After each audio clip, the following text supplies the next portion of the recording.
Olá a todos, meu nome é Mariana Brandão e eu sou professora de Química.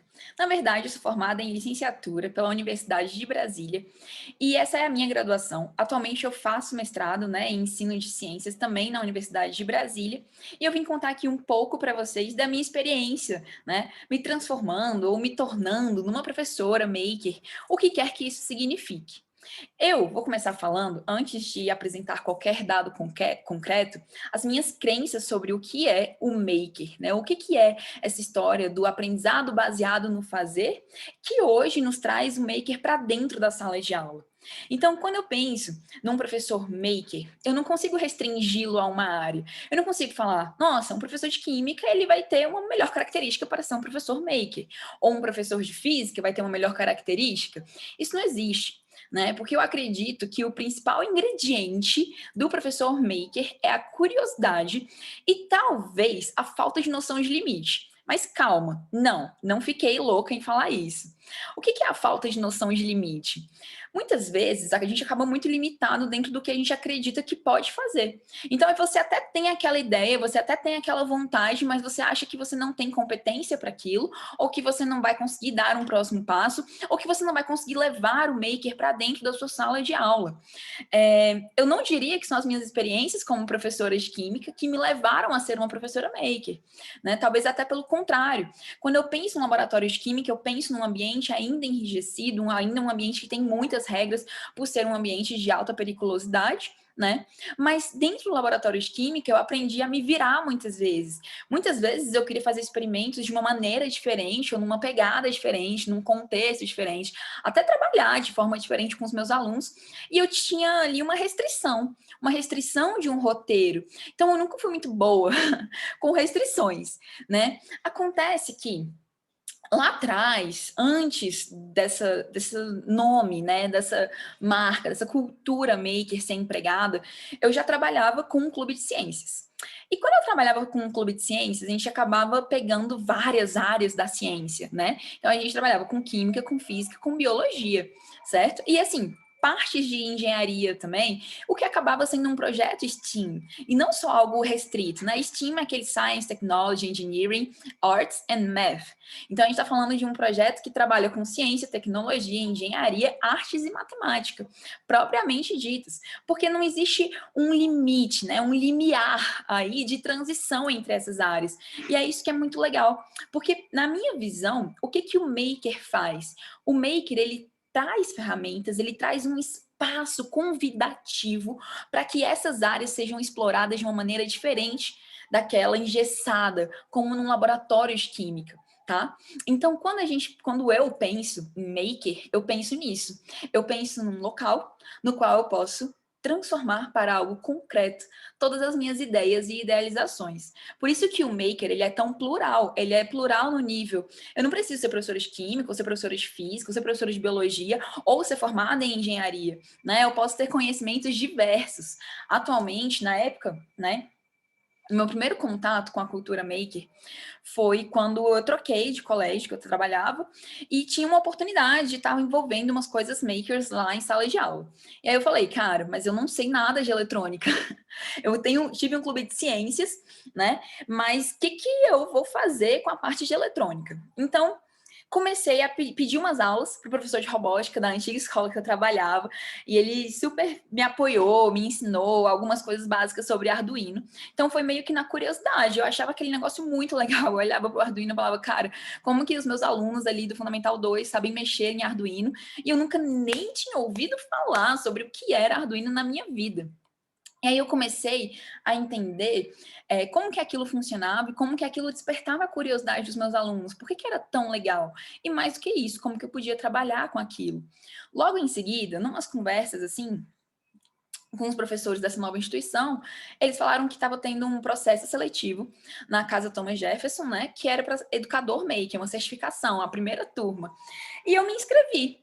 Eu sempre fui uma pessoa muito engajada na vida dos meus alunos. Eu sempre gostei muito de participar, eu sempre gostei de estimulá-los e nunca limitá-los, Eu acho que uma das características do maker é essa. Beleza, deu errado desse jeito, então como que eu posso fazer para que dê certo?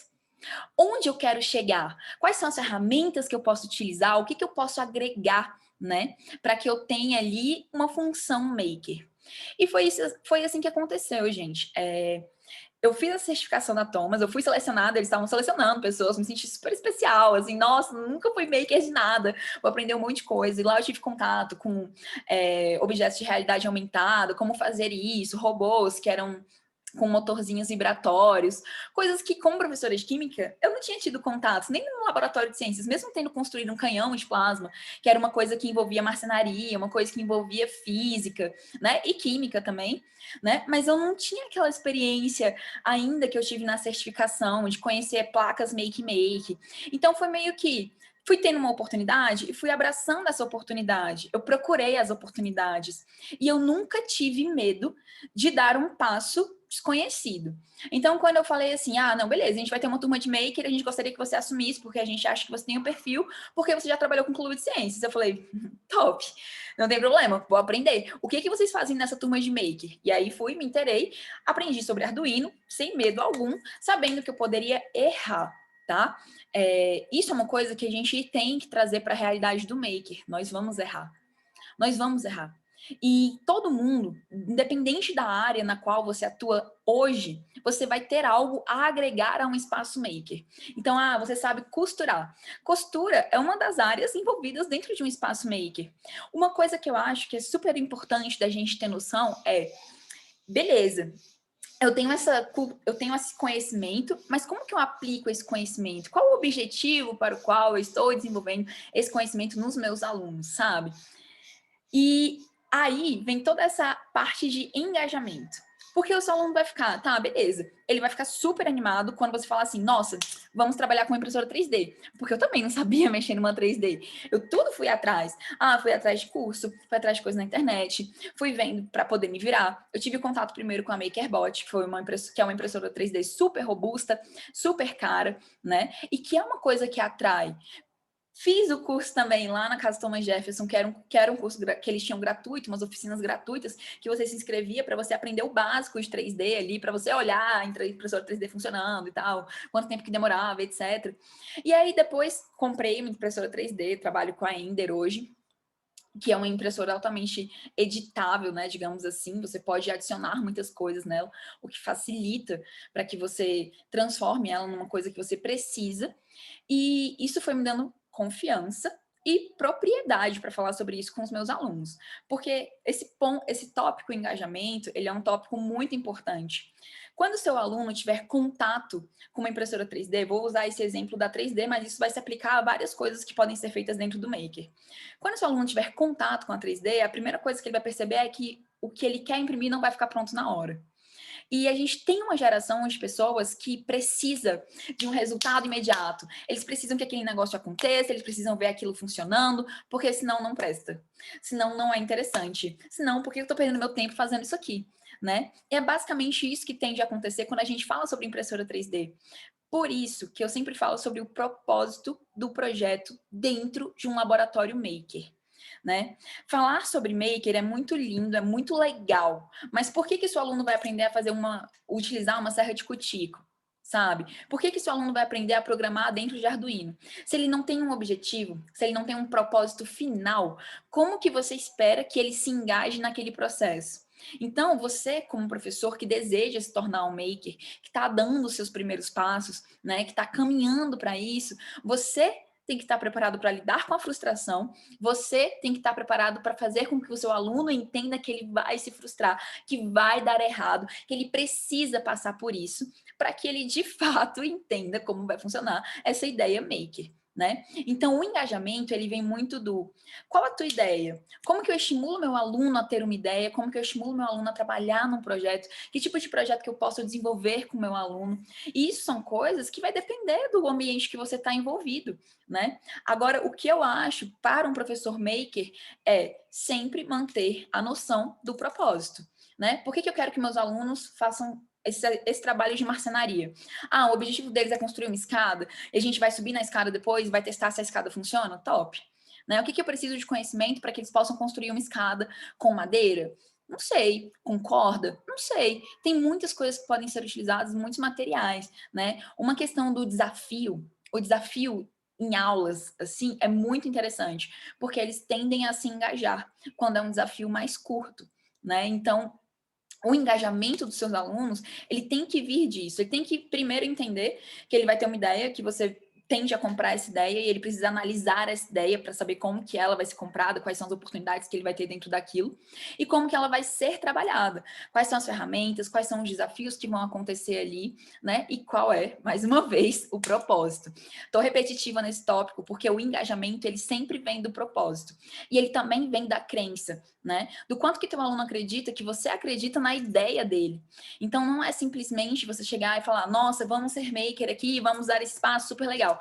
Essa excitação inicial do espaço super legal, ela vai acabar na primeira semana.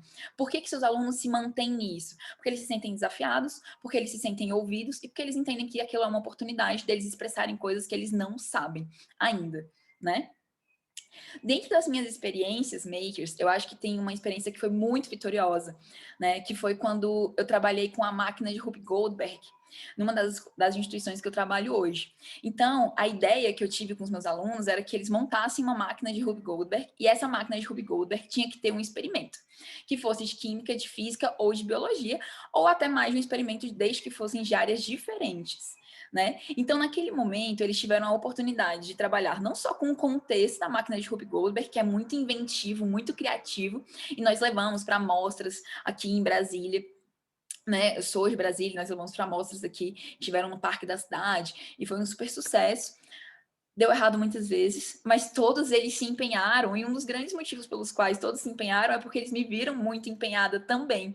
Então, como eu comprava a ideia, como eu estava junto com eles, como eu estava ali me divertindo junto com eles, proporcionando aquele momento, todos eles estavam ali comprando aquela ideia. Né? Então, eles tinham um objetivo, montaram uma máquina de Rube Goldberg durante um X período de tempo para apresentar naquela feira. Depois eles apresentaram na escola, a gente filmou, né? Teve fogo, claro, sempre tem experimento com fogo que eles acham divertido.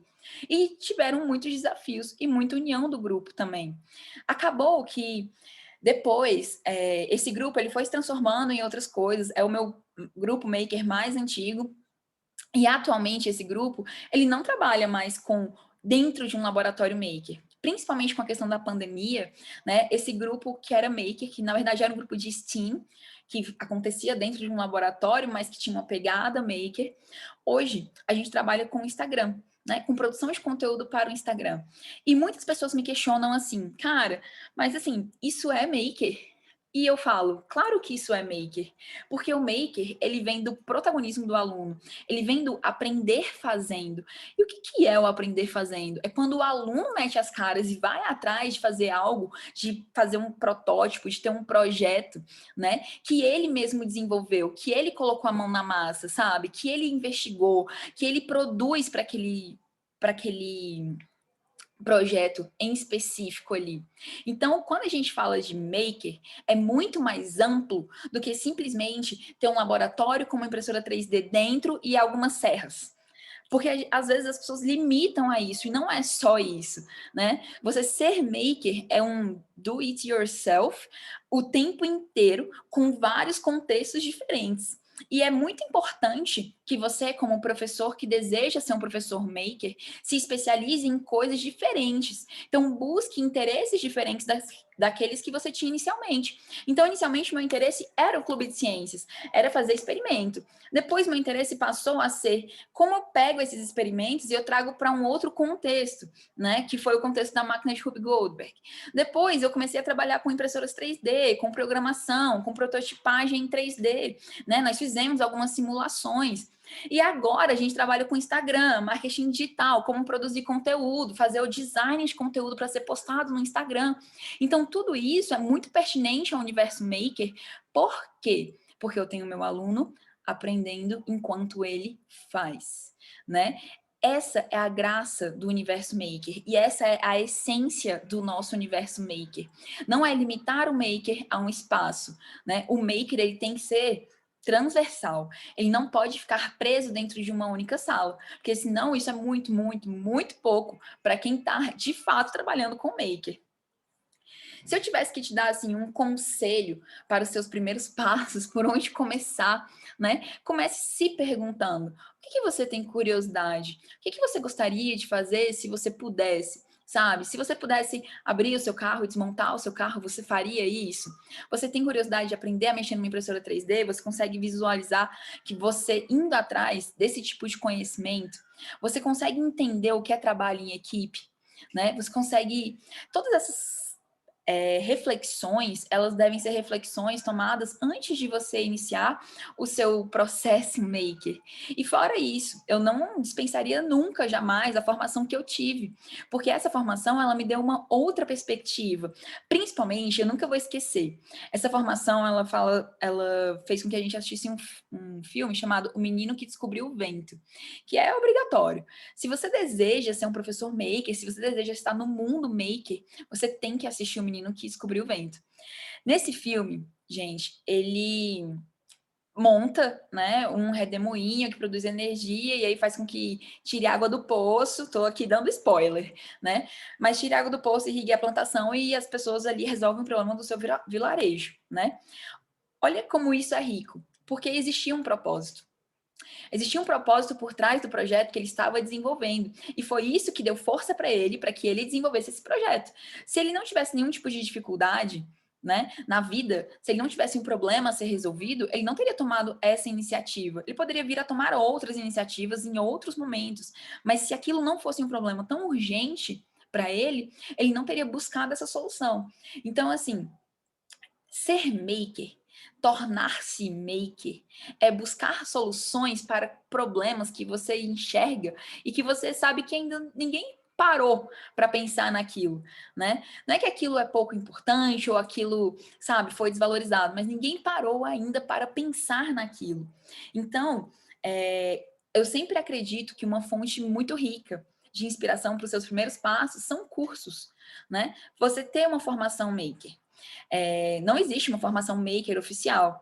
Não existe. E tanto que esse é um assunto muito debatido ainda, sobre o que é maker mesmo. Era algo de domínio total da engenharia, a engenharia que ficava com essas construções de coisas, aí depois foi buscando em outras referências, né? A arte, ela entra dentro do STEM, né? Vira STEAM, era STEM, vira STEAM, vou até escrever aqui.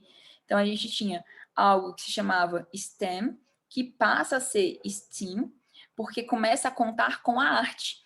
E antes a arte ela não fazia parte do que a gente entendia como STEM ou como STEM, né? Não STEAM. Mas ela não fazia parte porque não acreditava que o design era importante.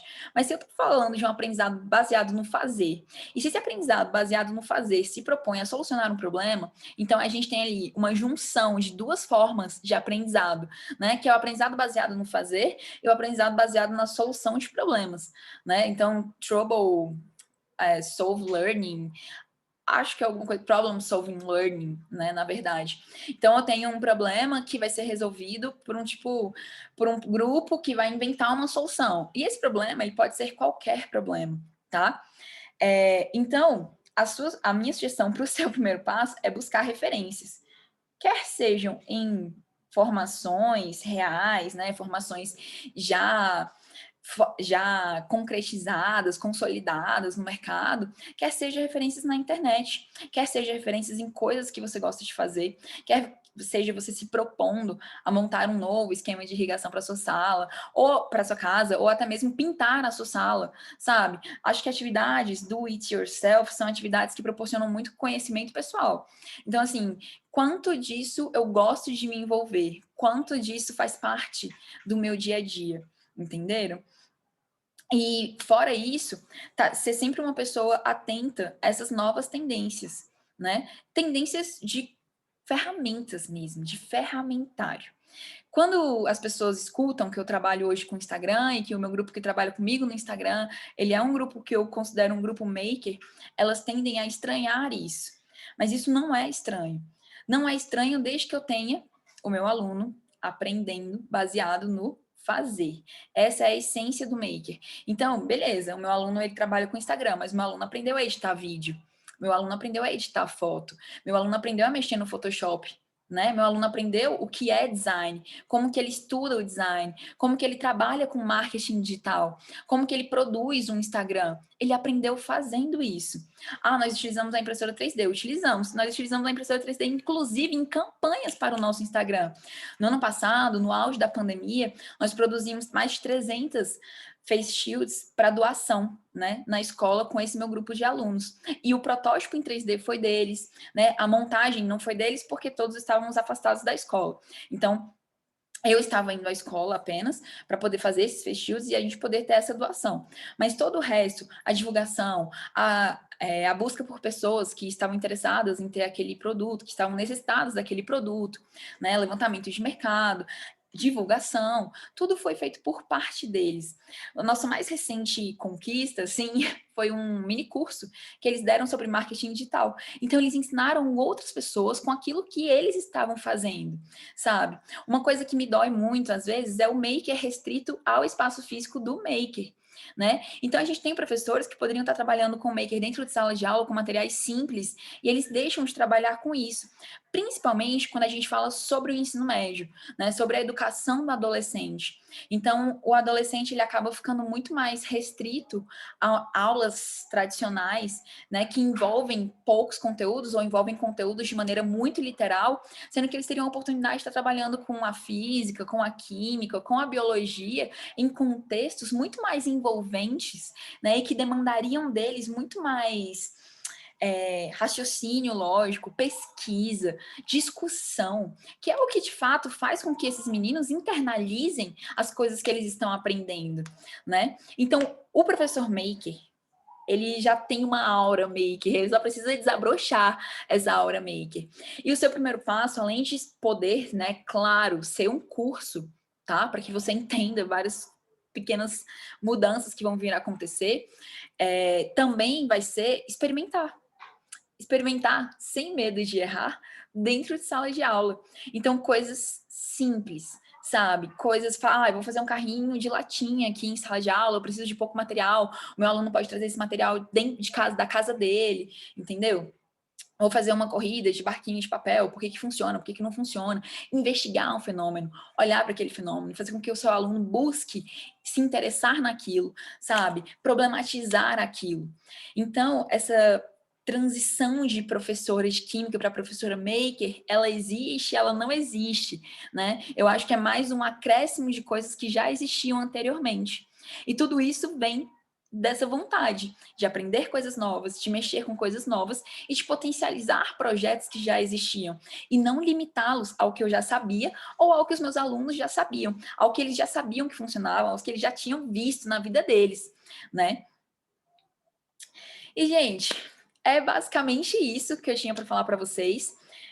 Eu espero que eu tenha dado um norte na vida de vocês, contado um pouco assim da minha experiência, né? Aqui em Brasília, o Maker ele está cada dia mais difundido, então nós vemos cada dia mais escolas investindo nesses espaços makers, mas infelizmente de uma maneira ainda muito crua, né? Idealiza-se que basta ter um espaço, e não é só ter um espaço, é também ter uma pessoa capaz de guiar projetos, de incentivar projetos, de motivar alunos a fazerem o melhor que eles têm a oferecer, né? A estarem envolvidos naquele espaço e entenderem que aquele espaço ele é mais um espaço pontual, porque ele vai ali concretizar uma ideia que ele teve e não necessariamente ir lá se forçar a ter ideias. Então, vale muito mais você ter um espaço maker no qual você frequenta para realizar um trabalho de geografia que nada tinha a ver com aquele espaço maker. Porque você teve uma ideia de construção de um mapa e você queria que o seu mapa fosse tipo um quebra-cabeça, que isso fosse de madeira e você pensou em polir tudo. Ou então você foi lá fazer estilogravuras para construir, sabe? Uma literatura de cordel. Tudo isso pode ser feito dentro de um espaço maker. E nada disso deve ser restrito a uma ordem do espaço maker, né? Não faz sentido eu trazer o meu aluno para dentro de um espaço maker e falar assim: hoje, independente do interesse de vocês, nós iremos confeccionar xilogravuras para fazer literatura de cordel. Isso não faz sentido. O que faz sentido é, o professor de literatura traz uma demanda, ele pede um trabalho, ele expande aquele trabalho, e o seu aluno, ele já sai do preto do branco, ele já sai do, nossa, eu vou pesquisar no Google e escrever aqui uma dissertação. Não, esse não é o objetivo. O objetivo é que ele produza peças que engajem, peças que remetam a aulas que eles gostariam de ter, né? Coisas que fazem parte do imaginário deles. Então, o Maker, ele é uma possibilidade de expansão da mente do seu aluno, e não somente um espaço físico cheio de ferramentas que serão ensinadas sem qualquer sentido. Eu espero que isso toque vocês e que vocês possam tirar o melhor do conteúdo que eu tinha para compartilhar. Um beijo e até a próxima. Qualquer coisa, qualquer dúvida, qualquer palavra, me procure aqui no meu contato no Instagram, tá? Estou à disposição. Tchau, tchau.